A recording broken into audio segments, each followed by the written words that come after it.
Okay. So we are being recorded, and just so you know, the way that the format will be, if this is your first panel, is everyone is in listen-only mode right now. I'll have some Q&A with our fantastic panelists who I'll ask to introduce themselves in just a second. And then if you have any questions at any time, you're welcome to throw them in the chat, and I will be sure to weave them in the Q&A. And then also at the end, we'll have time for Q&A. So if you would like to raise your hand using the Zoom feature, you can do so, and then I can unmute you to ask your questions directly. If you'd like to be anonymous in your question asking, there's a few options you have. The first is that you can send it somewhat anonymously. If you send me a private message, I'll still be able to see your identity, but I won't reveal your identity in asking that question for the entire group. Another thing you could do is you have the ability to rename yourselves in your Zoom name. So you could change your name right now, and that way that you can give yourself a little bit more anonymity in that way. So we'll go ahead and get started with having our panelists introduce themselves. And Ariana, I'll let you kick us off. Sure. Hi, everyone. Thank you so much for joining. My name is Ariana Chini. I use she, her pronouns. Quick background for me, I did diversity and inclusion work in higher ed for about 8 years. And that's including the time that I was in undergrad and was hired as a student program manager, all the way through grad school and 2 years in a full professional role outside of grad school.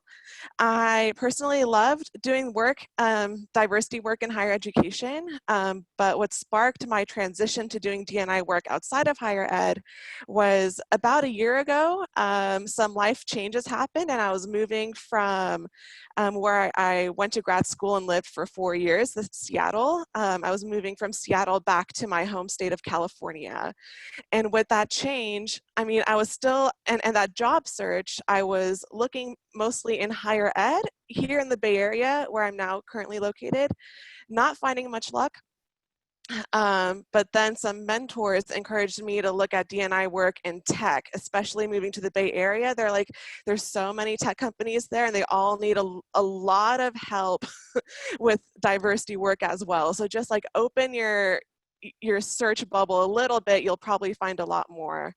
And I did. And so my first outside of higher ed D&I role was at a tech company here in Palo Alto called VMware. That was a 4-month contract position. I can go into that a little bit later. It wasn't the best fit for me personally. And so luckily it was a contract. It ended pretty easily, and my next position after that was with a law firm, which I'm currently at, called Wilson Sonsini. Much better fit. I will get into it later probably, but that's a little bit about me. Great, thank you, Ariana. Ashley. Hello, everyone. My name is Ashley Gaddy. I currently serve as the Director of Business Development and Marketing at Cook Ross. And Cook Ross is, although I do business and development marketing, Cook Ross is an actual consulting firm for diversity, equity, and inclusion. So I say all of that to say I think that's a blended modality, right? So you can get out of higher ed to be in a role specifically to diversity and education, but you can also be in a role that is tied still directly and indirectly to diversity education by using your other skills and service that you offer. So that is my current role at Cook Ross. And then I'm also the founder of Ashley Gaddy Enterprises. And so I do consulting, training, and speaking when it comes to topics of diversity and inclusion. So that's about 2 years old. But my journey in higher education was for 7 years post-masters. So I entered higher ed through Housing and Residence Life. So shout out to all my housing people who are on the call. I feel you. I know your struggle. I started in night operations, and then I went to become a resident director. But my assistant director role in higher education was the very first role at VCU, Virginia Commonwealth University in Richmond, Virginia. So I was the assistant director of residence life for multicultural affairs. So I dual reported. So I had 2 supervisors. I worked for 2 separate departments. And my role as the assistant director of Res Life, I still had to serve on call, but I was able to oversee all the training for student and professional staff in housing. I was able to oversee the whole program of Tunnel of Oppression, major type of social justice conferences at our institution. So I also did things that were not in specifically housing, again, because I dual reported. And then it was time for me and housing to break up. So then I became the director of intercultural and inclusion student services at Coastal Carolina University. So I have served as kind of all different levels within higher education. And then I made the transition out of higher ed to do consulting. Great, thank you so much, Ashley. And Michele. Hi, everyone. So my name is Michele Lee, and I currently am a diversity and inclusion specialist at Morgan Lewis and Bockius, which is a law firm. So we have about, I would say, 4,000 employees and 31 offices worldwide. So my background is actually a little bit similar to almost probably everyone on this panel. I worked a lot in residential life ever since undergrad. I was always involved in residential life in some capacity, one or the other. Whether or not I was an RA or in grad school where I was a resident director. And then throughout that time in res life, I was also very much involved in either our school's Center for Multicultural Educational Programs, or I was involved with one of the cultural centers on campus as a professional. In addition to that, res life, cultural centers, CMAPs. I was also involved in admissions as well as the career centers at various capacities of my career trajectory in student affairs. And I'm so excited to be here, and thank you so much, Chini, for planning all this, because it means a lot.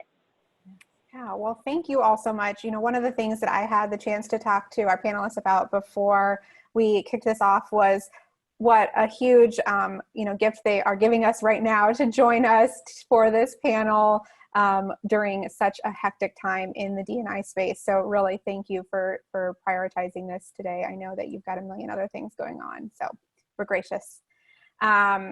So let's get started.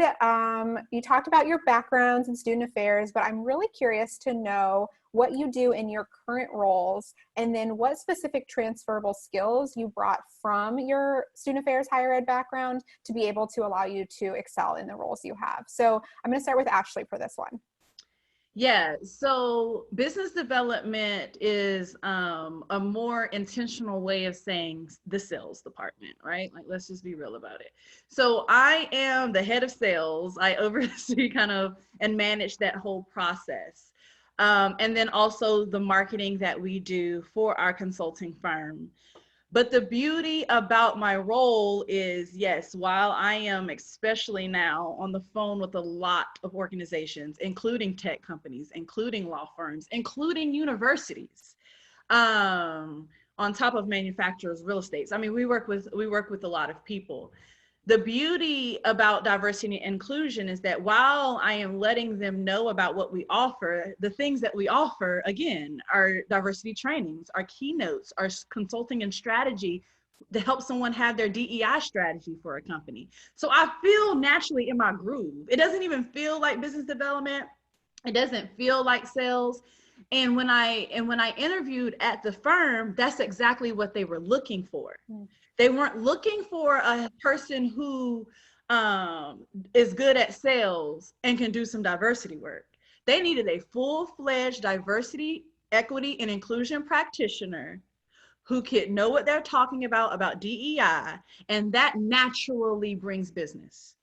So I'm very happy to have had all of my experience in higher education and student affairs, where I was the chair of the DEI committee, right? Where I was actually the trainer for majority of our trainings. Again, I consult on the side. So I've also traveled between professional staff and student staff.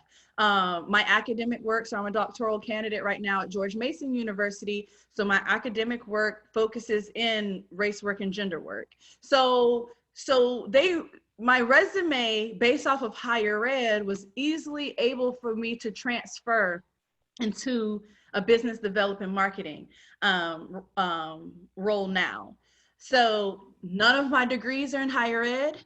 My path is not traditionally a higher ed path. So if there's anybody with a non-traditional path, it worked out better for me that my path was non-traditional. I started in corporate before I was in higher ed. So you heard me talk about the 7 years post-masters. But my undergrad is in communications. My grad program is liberal studies, and I was working full-time at Verizon Wireless at a call center in order to get my master's. So I've never was a grad assistant. I never, I didn't even know that was possible because I was so embedded in journalism that I thought the only way that people got a grad degree was going to school at night. You work full-time and you go at night. So I have a major first gen story when it comes to advanced degrees. So definitely willing to connect on that for anyone who needs that later. So I say all of that to say my resume was pretty seamless when it came to transitioning for this role in particular because of what the organization was looking for. Even though it has sales, even though it has marketing, if you don't know DEI, then you're never going to be able to sell DEI. Now the sales experience at Verizon helped me out because, Verizon do care about sales and they do care about money. So that helped me out. That's great, Ashley. And I think that message is really important because I've read a lot, like every job has sales a part of it, even if it's not titled sales, even if like that's not your primary responsibility, you have to be able to talk about the product, the service that you're offering. And I know that in my last role, I oversaw international student recruitment, and I was really worried about moving into international student admissions and recruitment because I was like, I don't really do sales. This isn't my background. But what I found is that because I also oversaw the Office of International Students, I knew the product so well, I knew I could stand behind it. It sold itself in that way. Like it was wonderful to talk about it because I believed in it so much. And so I think that that's something that if people are thinking about, there's a ton of business development jobs. If you can find something that's, you can stand behind and you can believe in. Put your application in. Yeah. Yeah. Great. Well, thank you. Thank you so much for that. Okay, Michele, how about you? What did you bring with you from your student affairs, higher ed background to allow you to be successful? Sure. So I'd say that in student affairs, we always have that phrase where it's just like we wear many hats. And I feel like exactly in D9, that's exactly what you're doing is that you wear so many hats and it changes depending on who you're talking to, what the scenario is, and what the power dynamics are in that situation. So I would say a lot of what I do is relationship building and relationship management. And I say that especially now because as we've seen with so many companies jumping on board, recognizing that racism exists in the world, even though for most of us, we already knew that it existed since we were born. It's really managing the expectations of folks who you need to support at this time, but also recognizing that sometimes we're all allies. We can all be allies, but we're at different points of our journeys. So for folks who are more beginners at their journeys, it's really helping them educate themselves and helping them realize what they can do to make an impact and a positive impact on communities that are being targeted at this time. What I would also say in the D&I world is what I do is kind of budget management. So I think that when you're working res life, especially, you have a budget that you have to maintain, and depending on what school you're at, especially if it's a public school, your budget isn't the largest. And I think depending on where you are in terms of the D&I space, sometimes that still isn't the largest, even if you're at a really large place. So it's a lot of making sure that you can make the best of what you have in terms of money as well. Last, I would say, is really navigating systems to help support the people that you're trying to help. And I say that because even when you're working in higher education, there are students who need more help than others, given their background, given the struggles they've had, or even just given the policies and procedures in place at your higher ed institution. It's really up to you as the student affairs practitioner to kind of find out ways to help support like first gen folks, for example. And I would say that in D9, that's exactly what you're trying to do. While you're trying to navigate policies and procedures, red tape that's in place, in D9, you really need to figure out, well, how can I make the best impact and how do I do it in order to make sure that it gets heard by the right people. Yeah, that's great. Thank you so much for that, Michele. And Ariana, how about you? Sure. So a little bit about what I do. So as a diversity and inclusion coordinator at this law firm, my role is very similar to like a traditional program manager at a cultural center in higher education. Just imagine like the lawyers are essentially your students. It's really kind of that same relationship, but I prefer this a lot better because lawyers will stick around at the same law firm if all is going well, instead of leaving in an average of 4 years, right? So I really feel the start of like long-term relationship building happening. In terms of the day-to-day, I manage our affinity groups. So affinity groups are really like identity-based clubs that students have, but in the corporate setting. And depending on the company, they'll either call it affinity groups like we do, or employee resource groups, or ERGs. A lot of tech companies call them that. And so we have 4 at the firm: the Black affinity group, Latinx, LGBTQ, and Asian American. And so, especially now that, you know, we're all quarantined, the support for them has really kicked into high gear, because honestly, when we were all at the office, they weren't meeting that often in person. Like, they're lawyers, they're extremely busy, and as much as we can try and facilitate it, they had a hard time meeting regularly. But now that we're all working from home, we are having regular Zoom meetings with the groups like every other week. So I help coordinate them. I help them think of like discussion topics. That's like, it's a little more hands-on than advising a club in higher ed, which I did for many years when I was working in higher ed, because, you know, the students will take on a lot of that responsibility, but these are lawyers who are working like 60+ hours a week. So I take on more of the brunt of like coordinating what those meetings look like. Other parts of my role, so this law firm, our clients are mostly tech companies and bioscience companies. And the companies that the firm represents will send us surveys on a regular basis to make sure that the teams of lawyers that are working on their company's matters are meeting the company's diversity standards.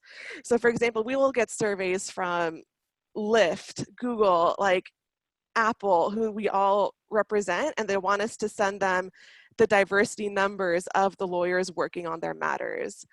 And so far, I'm like, we do meet those standards, and I wonder, because I've been in this role for about 5 months now, so I haven't had a case where like we didn't meet their quota, you know. But it's a big part of my role to like look into those numbers and fill out the surveys, because we do get them very often. And one last thing I'll touch upon is we're really trying to strengthen the pipeline for Black and Brown and other students of color to access law school. Starting for us, we're focusing at the community college level. There's so many community colleges here in the Bay Area that have such a high percentage of, you know, students of color who go to them, and there is a disconnect between, you know, the students there and who actually ends up going to law school. And so I just, again, this was pre-quarantine. I was starting to build those relationships with the local community colleges here in the Bay Area, and nationally, because our law firm also, like Michelle's firm, we have offices all over the country and world, but starting at our local Bay Area, I was starting the conversations of how we can be more of a presence at the community college level to start students thinking about what a career in law looks like. So those are some of the things that I do. And probably in terms of like what it has been transferable from student affairs, I'm sure that's like pretty intuitive, just like supporting student clubs, which I did, really transfers over. Just a lot of kind of that back end administrative stuff that goes into filling out those surveys was very transferable to me, because I helped start a brand new cultural center at my previous higher ed institution, the University of Washington, Bothell. So you can imagine that there's a lot of just kind of like logistics and attention to detail that goes into that I brought into this position. And then especially with that last point I made in terms of creating that pipeline, my team really looks to me for that because they know that I'm like our resident higher ed expert. So they know that I know who to talk to at the community colleges to like get those partnerships going. So that's a pretty direct transferable Great. skill. Yeah. Wonderful. Thank you so much. Yeah. Yeah, I think that that's a really, you know, a few of you mentioned it, but the affinity group and employee resource groups, student orgs. I mean, if you have any experience working with student orgs, like make that bullet nice and tight for us, for employee resource groups and affinity groups, because there's so much transferable there. Okay, so I'm curious about like the first year on the job in this post higher ed, post student affairs position.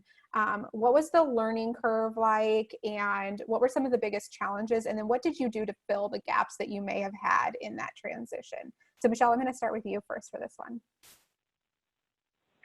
So this isn't my first career after higher ed. I actually had a breakup with Res Life, just like Ashley did. And that breakup was very much like, I am sick and tired of being on duty 24/7. And I'm sure a lot of folks probably in Res Life are probably feeling that way and feeling very burnt out and not taking care of themselves. So after Res Life, I actually worked in business development for a law firm for about, I would say, 8 months. Realized that that particular firm wasn't the right fit for me.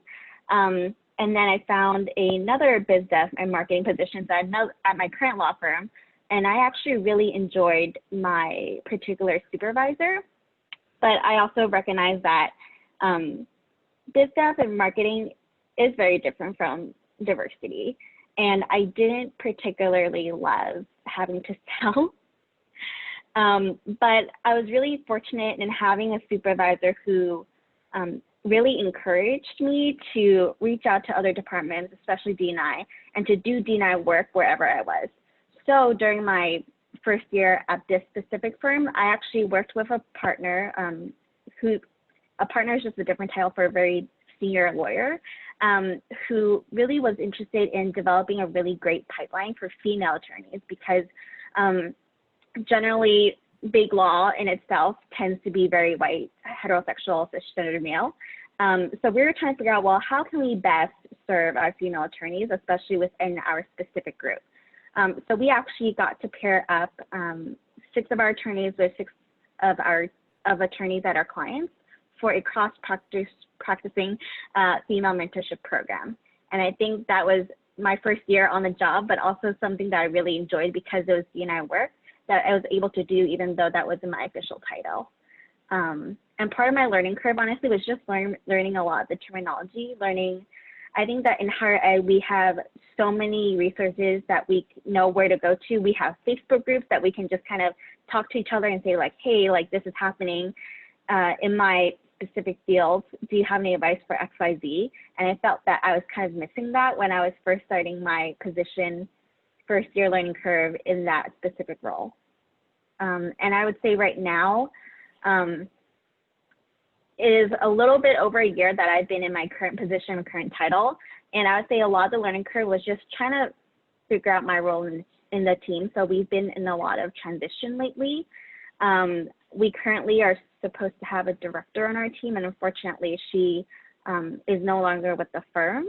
And so it's been really just stepping up to the plate and learning kind of all the different responsibilities on running a team full of professionals, which is very similar to higher ed and when we have to supervise student employees. So it's been a lot of just what I would say rolling with the punches. And when I worked at Cal Poly, it was like learning as you go. And that is exactly what it's kind of been like. Great. Thank you so much for that. Wait, Ariana, which Cal Poly? San Luis Obispo? Cal Poly Pomona? Oh, okay. Sorry, I went slow for undergrad. We've had those connections on a lot of these panels where people realize that they have different paths that have crossed. So yay, higher ed. All right, Ariana, what do you think about what kind of gaps existed your first year and how you addressed that? Yeah. So I'm still in my first year as an expat. I made that career and, move transition this last August. So coming up on a year. It was a huge learning curve for me. So like I mentioned, my first position out of higher ed was at this tech company called VMware, headquartered here in Palo Alto, but again, they have offices all over the country and the world. And I realized that the tech scene is like not for me. You'll hear if you like, interview with anyone in tech, or if you like, or, break in, you'll hear such a common phrase where they're like, we move 1,000,000 miles a minute and you got to keep up with us. And I thought I could work that way, but that's just not how my brain works. And I don't think that's how D&I work should work. D&I work, a lot of thought has to go into it and be super intentional. So I was like, just our processes, like, were butting a lot between me and my team. So I was doing D&I, like diversity recruitment, essentially, for VMware. And I was coordinating the company's presence at different diversity hiring conferences. So that was like a huge, again, transferable skill. I am a program manager and I have been doing so in higher ed for many years. But my process of like working with the community organizers who are putting on these job fairs was so different than my boss's approach. And my boss, not that, I mean, it shouldn't matter, but it kind of did. My boss of this D&I team was a straight cis white woman, and she was the biggest Karen. Like, sorry, like, she was like totally the like, can I speak to your manager type of approach, when me as a person of color working with the other like people of color putting on these job fairs, I had such a more like personal approach with them. But again, my boss would always say we work 1,000,000 miles a minute, and she would get upset that they wouldn't get back to us when they promised they would, but I was more like open.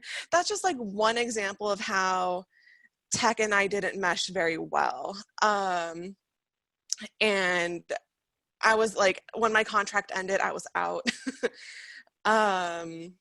Yeah, it just wasn't for me. So that made me really start thinking, like, am I going to be able to find that kind of like slow and, or like thoughtful, intentional team that I had running a cultural center at the University of Washington? Like, will I find that outside of higher ed? And I got so lucky that I did. So like right after my position with VMware, after about a couple month job search in between, I landed in my current role, and they are like so similar to what I was used to from higher ed. I guess I had like a pretty lucky like situation in my previous higher ed role, where I had a fantastic team. Everyone was super supportive. We were very student centric, and we made a lot of great institutional change. And I was able to find that, like I said, in this current role. Like, my team is structured very much what I think to be a common like cultural center team at a university. We essentially have a director, assistant director, and 2 program managers, which one of them is me. And we are much more like thoughtful and intentional. And I knew, like, especially after my experience at VMware, I knew what questions to ask during the interview to get a sense of like what their culture is. So that's a little bit about my learning curve. And I guess my advice here is, like, if you are like that, if you do think that way and think very quickly when it comes to especially D&I work, just like think about like, would tech be a good fit for you? Would maybe a law firm be a good fit for you? Or there's so many other like corporate D&I opportunities. So just think of like, know what questions to ask to like gauge what the environment is. Great. Thank you so much. And I think that that's speaking to like knowing what you like to do, so like as you're evaluating your job, what things bring you energy, what things deplete your energy, and then that's what you should drive forward. So Ashley, I think that of course I want to know like your first year, but I'm also curious hearing what Ariana said, like you work with so many different industries. Do you see this kind of different approach to D&I work based off of industry? Yes. Yeah. Absolutely. So I am also in my first year, so I am only 7 months in. And I'll go a little more detail because I've also been seeing the chat. So I'll go with a little more detail about the specifics of my job search, but I want to be. And I'm going to sorry, I'm just gonna, that will be our whole next section is the job search. So we'll have plenty of time because I think that's what everyone's curious about. Right. So I say that kind of aligns with Ariana is when I decided to leave higher ed, it was not because I was at my breaking point. I was a director at a multicultural center. I was living, like my goal when I entered higher ed, I was like, if I can just be a director. And then I became a director. I was like, oh wait, I'm here. What am I, like I made it, but I don't feel like I made it because I'm just 30. Like what's like, I thought it was gonna be the dream. You see what I'm saying? I thought it was gonna be like 55. You see what I'm saying? So I got there and I was fine. Again, when we go to job search, we'll talk about why I searched in the first place. But because I was at a good point and I wasn't burnt out and about to break, I was intentional about my search. So when I found Cook Ross, oh, we pair so well. And we pair in our values and we pair in our leadership. If their executive team or leadership was whitewashed, I wasn't even gonna hit submit on the application. If their values were not loud and clear and their stances were not loud and clear on their website, I wasn't even going to submit and hit the application.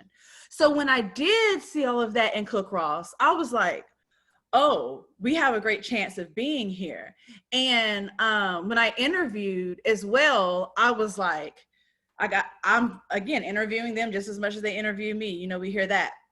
So I was feeling the flow and the vibe of the team, right? If I say my pronouns, are there people that go, huh? Like, what does that mean? If you do huh, I don't need to be working there. You see what I'm saying?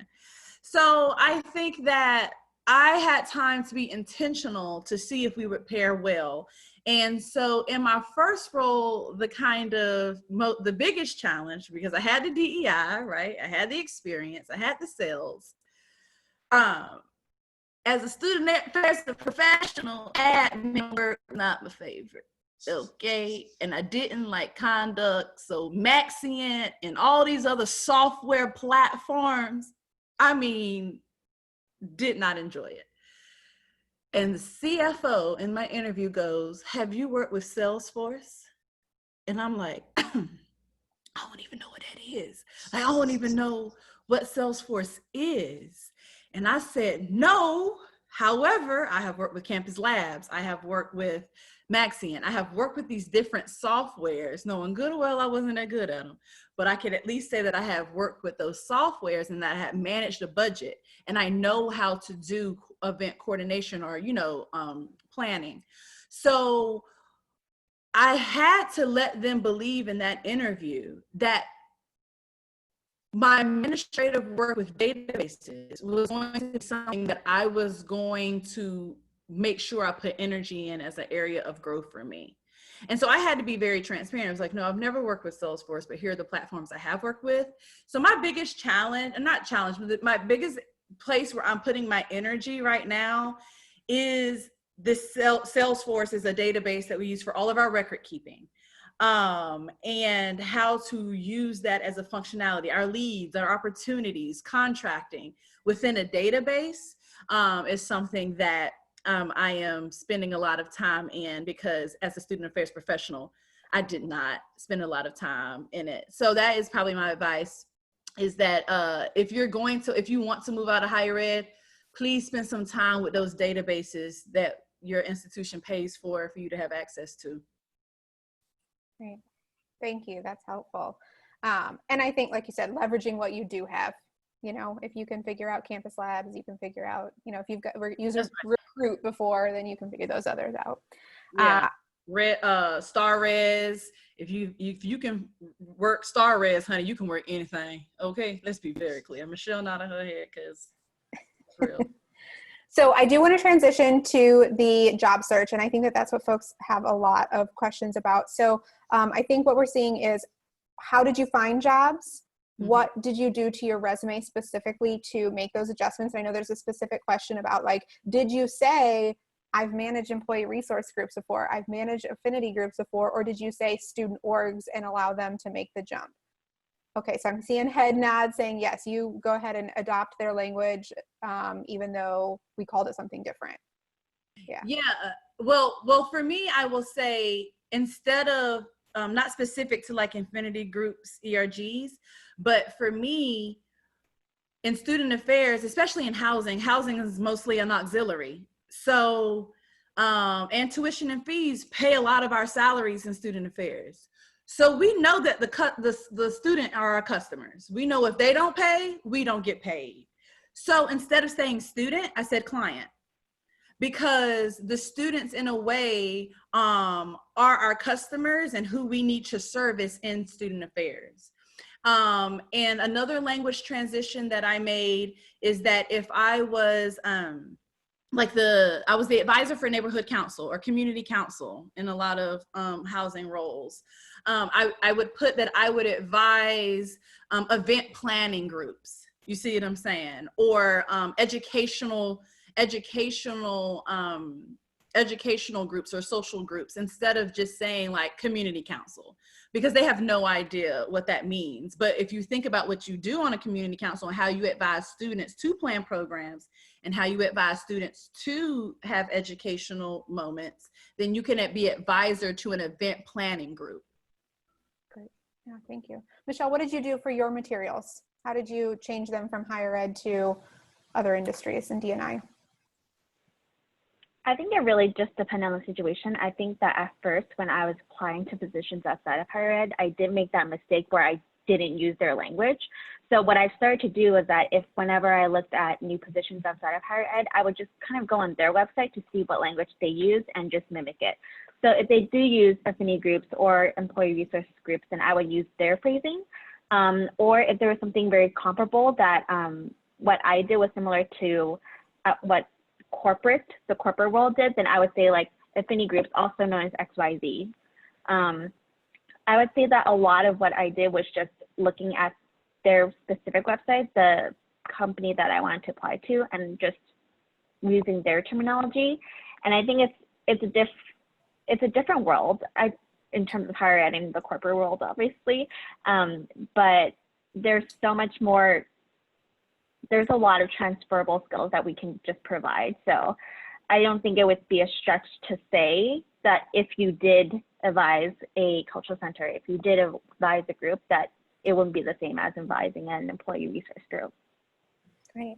And then when you made the transition from higher ed to, I know you started first in business development, but how long did it take you from when you started applying for you to land that job? I would say not that long. So my position actually in higher ed professionally, when I was at Cal Poly Pomona, they were 8-month contracts. And then for the summers, for those 3 months, you technically had to reapply for a different position. So it would be 8 months and then another 3 months. And then during my second 8-month tenure, I started looking elsewhere. And I also told my supervisor, my department, that I was looking elsewhere because I really loved working with the people that I was with. I really loved the students, and they were absolutely amazing. I just didn't love Red Life anymore. And so when I think I started applying near the beginning of that year, so August of that year, and then my position was ending in May of the next year, and I got my new position around April. Okay, great, thank you. Ariana, what about you? When you were making this switch, how long did it take you from when you started to when you got hired, and how did you change your materials? I think my job search overall took 2 or 3 months. I don't quite remember exactly. But actually, I feel like I didn't change my resume too much. I am actually happy to share my resume. I think it's like pretty unique and colorful, and I just stuck to like what I thought were the like important positions, and my resume is about 3 pages. And I know a lot of people will try and like condense it to 1 page, but I just stuck with it. And I think people like those on the hiring committee, it like stood out to them. So I said like, I'd say don't stress about trying to make your resume 1 page if it has a format that like looks okay to continue on. I actually kept the language overall. I think like higher ed, like when I talk about supervising clubs or advising clubs, I called them clubs. If they had a cover letter, which actually a lot of jobs in corporate or tech don't require a cover letter, but those that did, or like when I made it to the interview stage, then I would say clubs that are like, which are very similar to the ERGs or the affinity groups. So I would make that connection for them, but a lot of them, because also a lot of them have been to college, so they like remember student clubs and they know that they're similar. What else? Tell me about your interview. When you, Yeah. how long did it take after you submitted your materials for you to hear back? And then was it one Very interview? quick. Was it 15 interviews? Was it 2 full days meeting everyone and doing a presentation like higher ed? Or? No, I don't know why higher ed is so extra like that, because tech and corporate, it's so simple. They got back to me ASAP. Some positions, they got back to me a couple hours after I submitted my application. Actually, that was the case with the VMware. Yeah, she got back to me ASAP. And no, it wasn't this like super long interview process. In a lot of cases, it was an interview with the recruiter, interview with the team, and then a final interview just with the supervisor of the role. But they could be spread out over different days. Very quick. There was nothing like a full day on campus or anything like that No. that higher ed does. So yeah, very quick and just, it was simple, I thought. Great. Ashley, I want to come back to your I want to hear your experience with that process. Yeah, so I agree. I mean, I prepared myself for 8 hours of interviewing. They were like, you're going to meet with the executive C-suite. You have an hour. I was like, you want me to come from South Carolina to Maryland for an hour? They were like, do you want the job? I was like, yes, I guess I'll be. But they paid for it, right? Oh, they did pay for it. They did pay for it. I guess I'll be in Maryland for just 1 hour. And that's literally what happened. We booked a flight. I had a 1 hour interview, and that was my on campus or my final interview. And then I was back on a plane and back in South Carolina and at work the next day.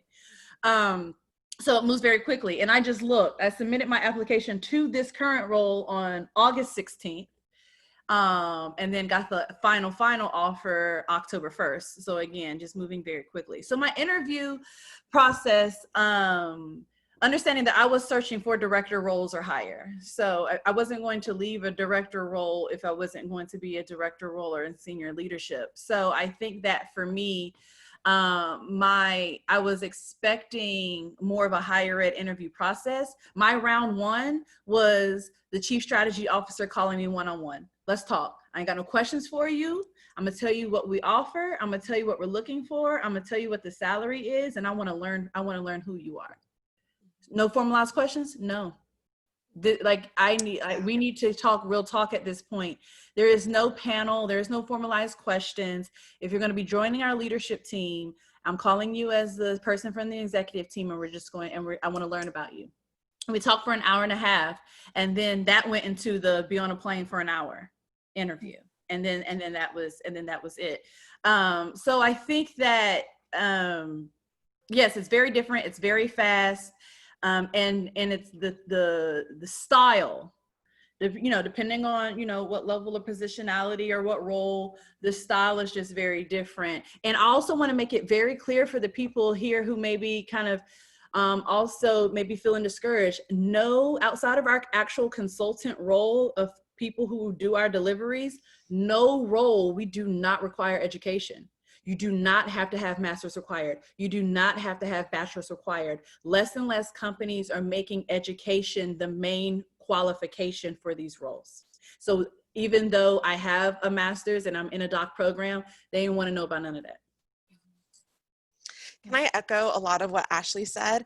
A couple of things. Yeah, the interview process, again, I didn't have any formal questions. In all my interviews, both tech and with law, they would just sit with me with my resume in front of them and just be like, can you tell me about this? Can you tell me about that? And point to different things on my resume to expand about. So that was a very common interview style. Another thing, salary. Higher ed, as we all know, likes to be super secretive about the salaries. In corporate, if the salary is not already posted, which in a lot of cases it is, don't be afraid to ask them what the salary is. And I would phrase it like, do you have a salary range in mind for this position? That's like exactly how I would phrase it. Yeah. Great, great. So with that, there's a lot of questions about how you actually find these jobs. Are you all going to any places? I know we get used to like, for example, I'm in international education, so NAFSA is like the main job search. Are there D&I focused job search hubs? Are you using Indeed and LinkedIn? And I think let's start with Michele for this one. I'm sorry, I lost our order. I would say, so specifically for the law firm in D&I, what I've seen is just a lot of job postings on LinkedIn. I'm also part of this organization where we have a lot of diversity professionals in the legal field in it. So it's called the Association of Law Firm Diversity Professionals. And sometimes when there are new positions that are out that hasn't been completely external yet, people would email the rest of the other group members just to let them know. So there are folks out there in that particular group who are willing to put out feelers or even just send out positions that are open. And I've seen most positions just out on LinkedIn for my specific field. Okay. Ashley, what's your experience been in searching for those jobs? And yeah, so the point I wanted to hold on for this very question is for people to, like I said, I wasn't burnt out. I wasn't at my breaking point. However, I was not going to live in South Carolina. I had to leave the state. So location was major for me. That drove my job search, not wanting to, nothing in me wanted to leave higher ed. And all of these searches that we talked about, I applied to at least 8 institutions to remain in higher ed. So location was what was my driver. So I got on Indeed.com and I searched Director of Diversity and Inclusion. And then I put like DMV or like areas that I would live in. So, you know, Charlotte, whatever, etc. So that is, and then I started reviewing those. And if it remotely interested me, then I would pause there and then I would look at the website. So I found my job on Indeed.com. I think I saw the question. They did not ask for a cover letter. I did submit a cover letter anyway, but now that I am in the firm, if somebody submits a cover letter, I'm like, you ain't have to do all that. I ain't even, you know, so now I'm like, oh, I see why y'all don't ask for a cover letter, because we're not going to sit here and read them. So again, kind of whatever your field is, but I'm learning now that we don't ask for a cover letter for very specific reasons. And it is tied around kind of our values to equity, and wanting someone to narrative share, versus kind of like having so what we do is when we receive our resumes, we have our matrix, but we call everyone, share your story with us. Tell us what your background is. And we uplift people to share their own narrative via a call rather than reading it through a cover letter. So I did submit one, and if I were to do it again, and if I would have advice, I would probably submit a cover letter even if it doesn't ask for one. Mm-hmm. I just know that Cook Ross is very different. That's the thing. We are a utopia. That inclusion that we want so bad from our jobs, I have now found it. And now I'm skeptical. I was like, oh, I didn't think it really existed. Y'all really do believe in social justice here? And they're like, yes. Wait a second. Y'all trust each other? Yes. This is crazy. This is wild. I never thought I was going to have a place where trust was actually a value and it was implemented.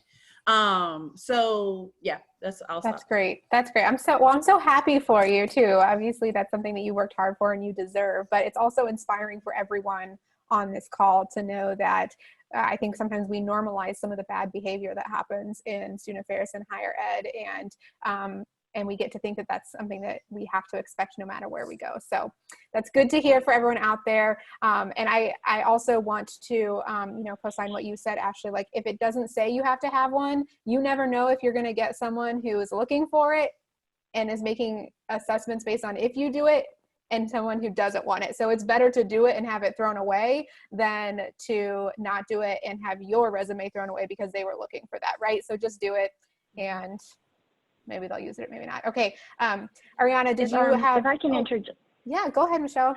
If I can interject, so recently for this year, since like I said before, my team is in flux, so I was actually able to interview the coordinator and assistant who currently sits in my team, because my chief engagement officer just wanted me in the process of it, which is really great.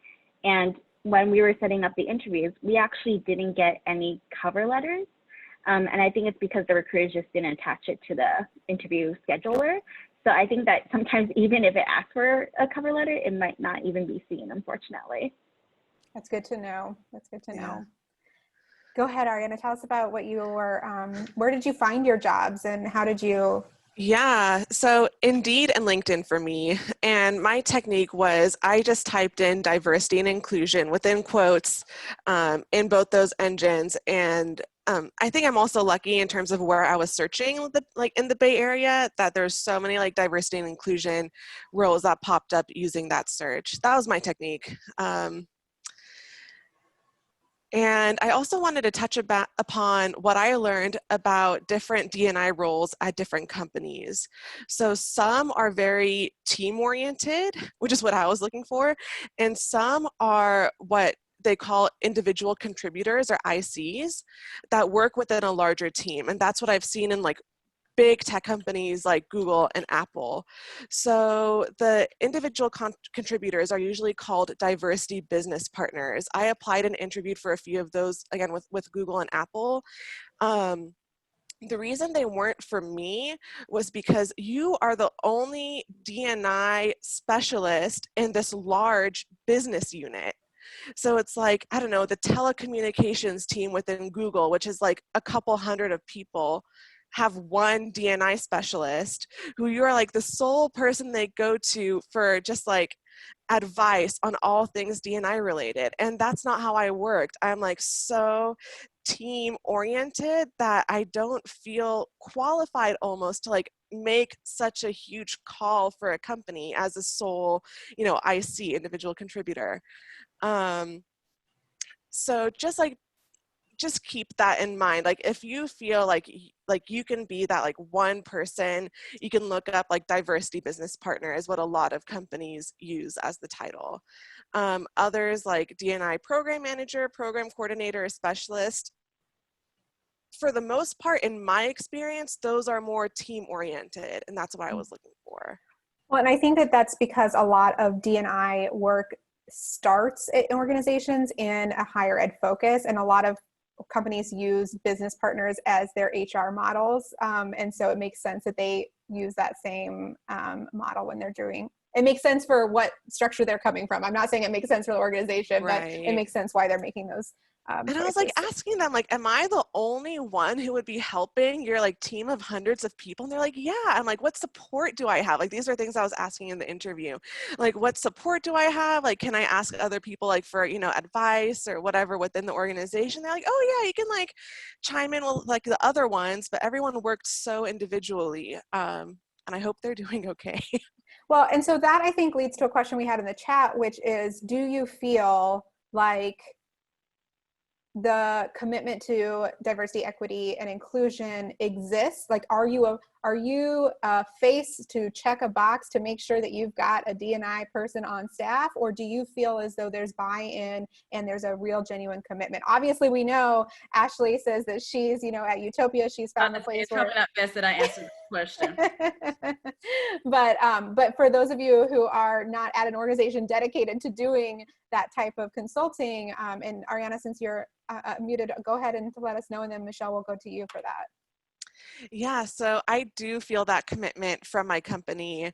Again, coming from higher ed, I think I mentioned this before, just like I was getting so frustrated working in higher ed because like I felt like administration just saw students as noisemakers, and they would hold pointless meetings like listening sessions and things like that just for them to vent their frustration, and they couldn't wait for those students to graduate and leave so they could just continue doing, you know, holding up their white supremacist values that, you know, higher ed is. But I feel like at this law firm, if all goes well, lawyers will usually try and stay at the same law firm their entire career.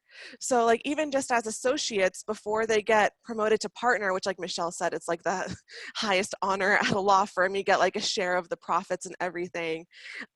Lawyers are associates for 8 years approximately before being considered for partner. And once they do get promoted to partner, they're at that firm typically for life. So I think because that is the case, I feel like such commitment from the higher administrators of my law firm to this commitment. Like I just was in meetings with them earlier today. I had meetings with the Affinity Groups earlier today.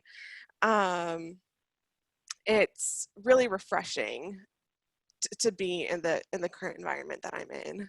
Great. I'm glad to I hear do that feel for that you dedication. too. It's wonderful. I'm so glad to hear that. Michele, what's your been experience? Do you feel as though your work, not just your work is centered, but the organization's work is centered in diversity, equity, and justice?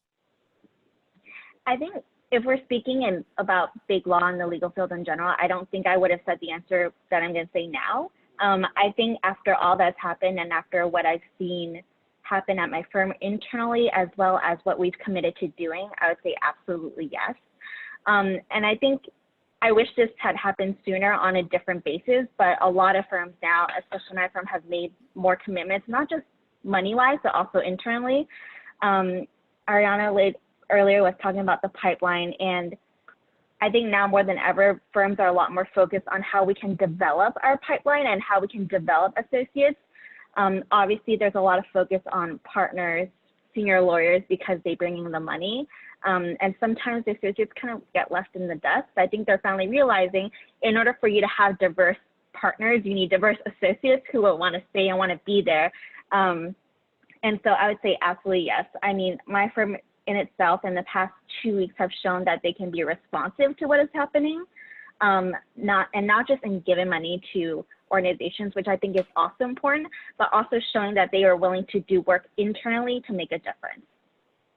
Very quickly to that point, to add to that, because organizations are coming to Cook Ross, please also know that I'm having conversations with organizations right now that are wide on the spectrum. There are people calling us right now saying we have nothing. Mm-hmm. We have no ERG. We have no diversity and inclusion department. We have nothing. Help us. And then there are organizations that says we have something, but it's just a statement. You got anything, what can we do?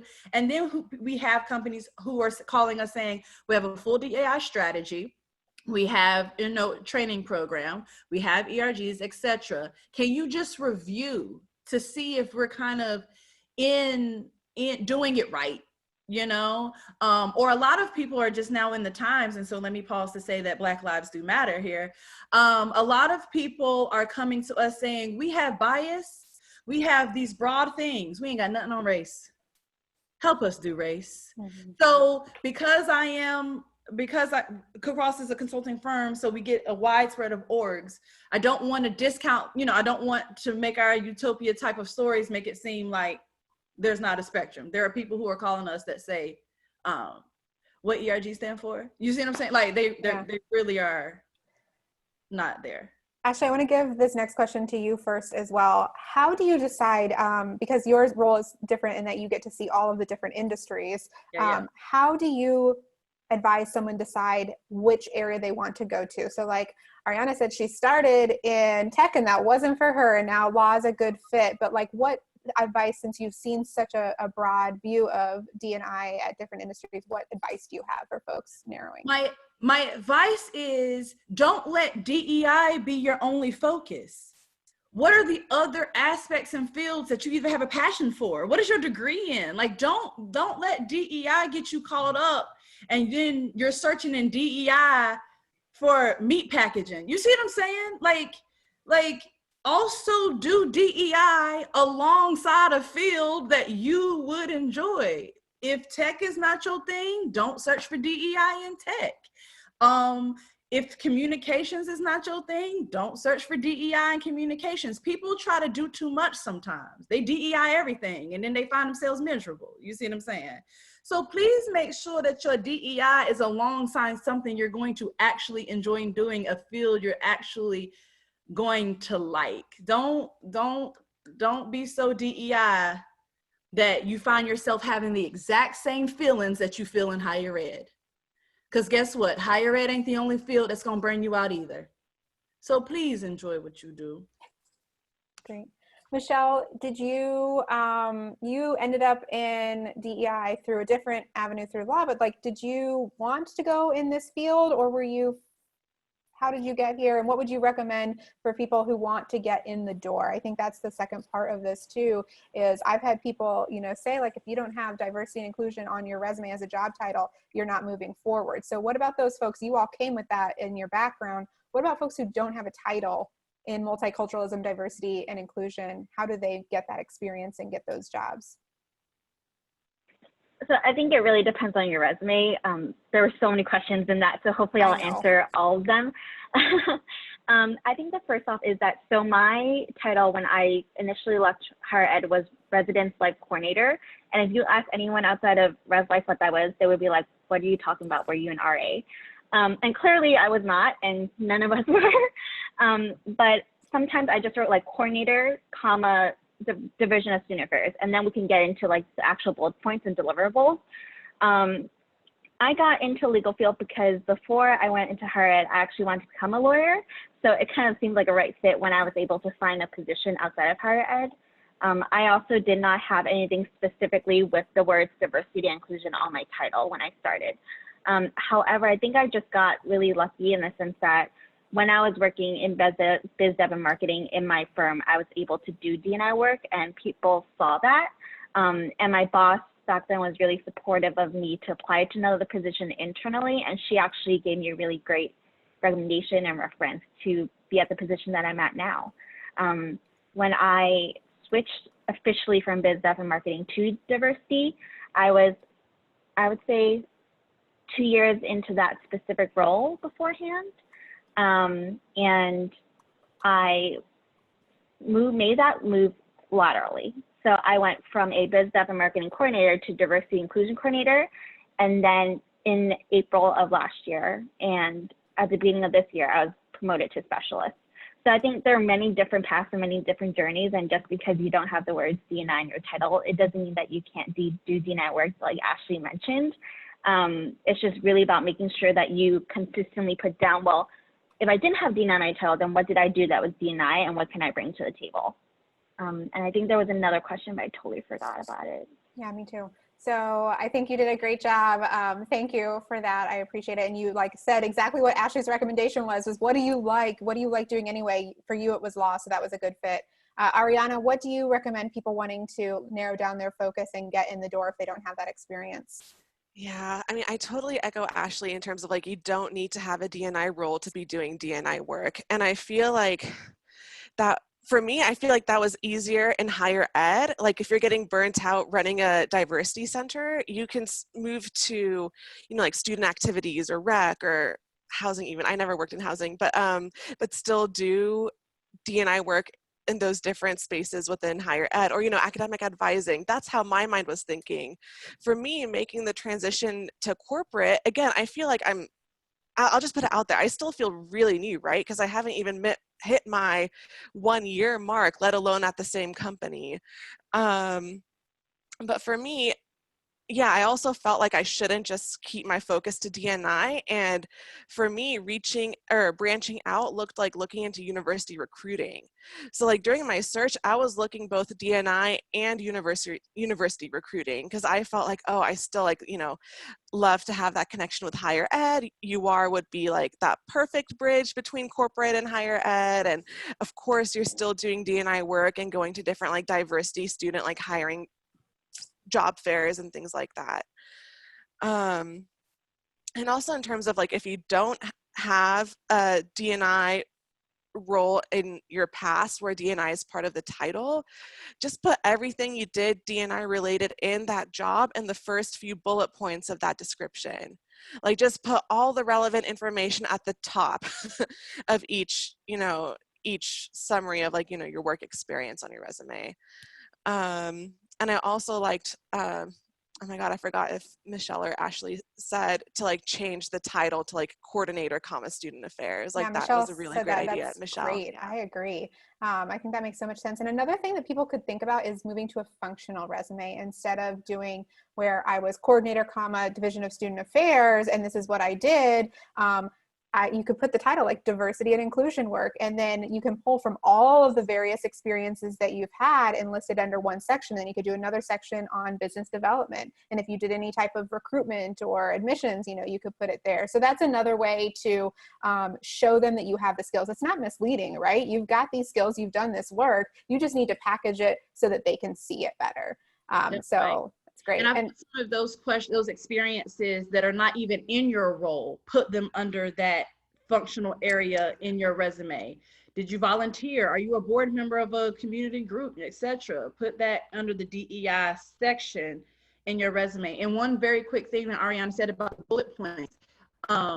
Again, I just have a housing background, so that's natural to me, but whatever it means in your role, right? People want to be like, adjudicated student conduct cases. Stop, move that down to the bottom of the bullet points. You ain't got to be out here adjudicating and served on a 24-hour rotation, 24, all right, move that down. You see what I'm saying? We're not trying to discount the experience here, but just be mindful who your audience is. And that sounds really cool in the higher ed world, but adjudicating student conduct cases and serving on duty do not need to be at your top bullet points. Yeah, and even if like you're trying to pare down your resume, like if that like part of the description isn't even relevant to what you're applying for, remove it. It might be painful, but just like remove it and keep your resume to like what the job you're applying to is. And actually your resume should change with each job you apply to. You need to use the language that their job description has. Literally copy and paste like the relevant things that you've done that are on the job description to your resume. Because sometimes hiring managers will like look at the job description and your resume side by side, and even though you're like, oh, you have something written down one way, and in your mind it's like, obviously this relates to what the job description is asking, they might not make that connection. They're looking at hundreds of resumes, and unless the language like perfectly aligns, sometimes they're not even going to consider you. So just really like, if it comes down to like copying and pasting exactly the verbiage that they use, you like need to do that. And just very quickly, the they in this case may not be people. It may be a database. Larger corporations use a beta. People ain't reading this. So the side by side and the they who are reviewing is a machine. And that's exactly what the question is asking right there is, and I think that's more and more true where they're using what's called an applicant tracking system, an ATS, where if you don't have that match, you're never even going to get past get to a human because you won't get that. Okay, so we are coming up on the end of the panel, but I do want to ask a final question, which is kind of going back to all of our student affairs, higher ed, and that is happies and crappies. What is the very best part of your job, and what is the worst part of your job, so folks can know, like getting into it. Let's start with Ariana for this question. I'm so sorry. I was replying to someone in the chat. No, it's okay. It's okay. And I'm gonna go ahead and let either Michele or Ashley start so that you have a minute then. Happies and crappies, best part of your job, and the thing the worst part about your job. Do you miss higher ed at all? Sure. Yep. Ashley, you unmuted yourself, so I'm thinking you're ready for it. Yeah, I'm trying to think about a crappy. I don't miss higher ed. I get off at 5 o'clock. Now we're busy, so but every single day, and that's the thing, know your company. My CEO is a Black woman from the south side of Chicago, okay? She said, y'all ain't gonna be out here in this office, y'all need to be out here having what y'all wanna do, okay? If I find you in the office at 5:30, I'm gonna look at you funny.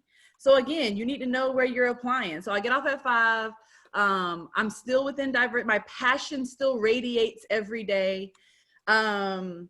I supervise an amazing team, so we work very together and collaborative, and I'm learning a new functional area. So I am now I don't have a background in marketing, but I supervise marketing. Marketing is teaching me, you know what I'm saying? So whenever I go on wherever, I'm about to blast marketing on my resume. And then crappies, I'm just happy to be here. How about it? I'm just That's happy great. to be here. So I don't really have any. That's all right. Maybe it's Salesforce. Okay, let's just say admin work is still not my favorite. How about that? Okay, all so right. even though I have to do it more, I do not enjoy it. So I will be in Salesforce like this all day. Yeah. Well, thank you. Thank you for that. Michele, happies and crappies. Happies, I would say, so I am an introvert, but I really like just developing strong relationships one-on-one more than with large groups of people. And so for me, it's just developing relationships with all my attorneys that I have to support, especially the ones who are leading the affinity groups, also known as lawyer networks at my firm. So some of them I just talk to every day, and they just DM me and they're like, how's it going? I'm like, oh, I haven't heard from you today. How's it going with you? So things like that. I would say crappies,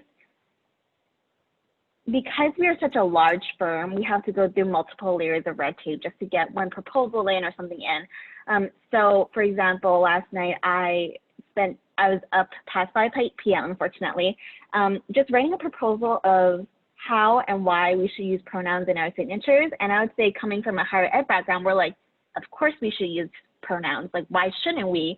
Why do we even have to ask this question? But for me, it was writing this proposal in place, kind of figuring out which one of our competitors are using pronouns already, and like getting my list of 40 firms that are already doing, like, justifying the reasons for this. So that was one of my frustrations of being at such a large firm, is that we have so many resources to us, but then sometimes in order to get things done, we have to go through multiple layers of approvals and vetting and procedures just to get something read. Awesome. Thank you so much for that. Okay, back to you, Ariana. So in terms of missing higher ed, I do miss the previous institution I was at. I guess, I mean, my case was I wasn't leaving because I was disgruntled or anything. I was leaving because my partner was starting her PhD program here in the Bay Area, so we were moving. So I was like very sad to leave. I do miss my team at the University of Washington. But I'm so grateful to them for encouraging me to broaden my search, and they could see me outside of higher ed, you know, lending my skills to corporations, even way before I could see it in myself. So I'm incredibly grateful to them, and we're still in touch, especially because I mentioned, like, I left a position where I helped start a brand new diversity center at the university. So my heart and soul was in it with the students, with everyone there. But I'm so lucky to, like, really love the position I'm in now. I had that speed bump in tech, knew it wasn't for me, but I'm Well, I think that's an important message too, though. Sorry to interrupt, but I think it's important to know that the first job you land might not be it, but that doesn't mean you need to run back or that you made a huge mistake. It means it's a step in your path, right? So. Absolutely, exactly. And you better believe it crossed my mind. I was like looking at jobs at Stanford, at, you know, UC Berkeley, like looking to go back to higher ed, thinking I made like this huge mistake. But no, there are other D&I practitioners who are like-minded like me, doing, you know, thoughtful, intentional work as a team. And I'm so lucky to have found them. I'd say one interesting, I mean, I do love what I do, and I love, you know, the firm I'm with. But an interesting dynamic I've seen with some lawyers is that they will see staff like only to like serve them. And that's also a dynamic that's in higher ed. Some students had that dynamic as well. So it's still exists, I think, you know, in corporate as well, but it's few and far between. Like, there's so many, much like they are overshadowed by all the amazing attorneys that I work with. Good. That's so Can I just also interject very quickly so that it's very clear kind of where my stance is, and so that people hear this. Corporate higher ed or not, if it is toxic, if it is unhealthy, it is not worth it. Hear me loud and clear. If it is toxic, if it is unhealthy, higher ed or not, it's not worth it. So I think that sometimes in higher ed, comfort, like we accept toxicity and we'll like stay in it. And so if we run back, we're willing to run back to a toxic relationship because we know it. If anything is toxic, don't be there, corporate or not. That is a lovely thing for us to end on, is, you know, make sure that you are centering your own value and finding it wherever field that you end up in. So you all were absolutely fantastic. I hope you all are reading all of the praise that you're getting in the chat. So well deserved. Thank you so much for being with us during a time when you're already stretched so thin in your roles. So for those who don't know, there is a URL on the slide that is a bit.ly link, so it's case sensitive, but if you go there, there is the contact information for our panelists, and they have, you know, willingly given you their email address, their LinkedIn profile. If you have questions, they're available for you. I also hope to see many of you at our remaining 10 panels. I think this is number 4, so we got 10 more to go.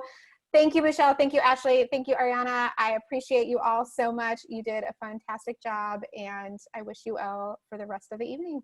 Thank you so coming. much. Please, folks, Thank like, you. feel free to reach out. I know, like, I'm sure we all got like individual messages. I wasn't able to like read or respond to all of them, but please, like, look up our contact information in that link, and I'm happy to, you know, receive any messages and connections. Yes, same here.